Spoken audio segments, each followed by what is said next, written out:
السلام عليكم ورحمة الله وبركاته. معكم سعد المصري معالج الرفلكسولوجي. بنكمل موضوع حلقاتنا عن الإعجاز العلمي في الصلاة وفي الوضوء.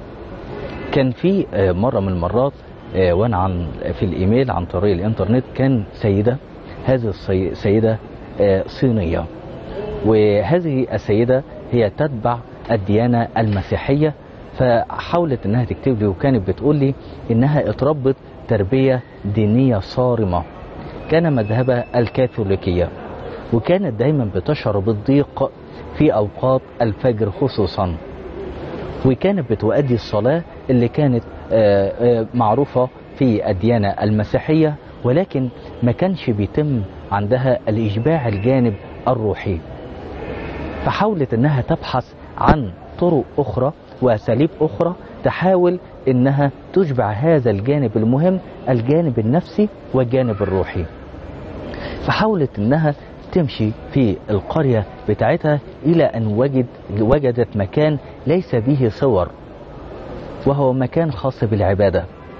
هذا المكان هو المسجد. فحاولت هذه السيدة أن تتعلم الصلاة من أحد المسلمات، وبالفعل علمتها وأخذت تصلي صلاة المسلمين، وكانت تركع وتسجد مع المسلمين، وكانت تشعر بسعادة ليس بعدها سعادة، فكانت تشعر بأنها تطير في السماء، وكان هناك إشباع قوي جدا جدا للجانب الديني والجانب الروحي عندها.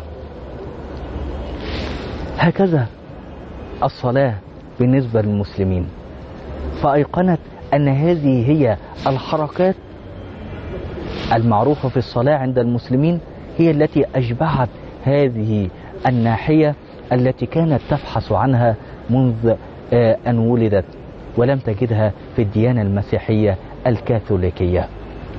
ومن هنا قالت لي عبارة لن أنساها، أن الله قد شفاها بالصلاة. كان معكم سعد المصري معالج الرفلكسولوجي. للتواصل الرجاء الاتصال على 012 36 90 535 أو عن طريق الإيميل سعد_أستاذ_online@yahoo.com من الجامع الأزهر الشريف. والسلام عليكم ورحمة الله وبركاته.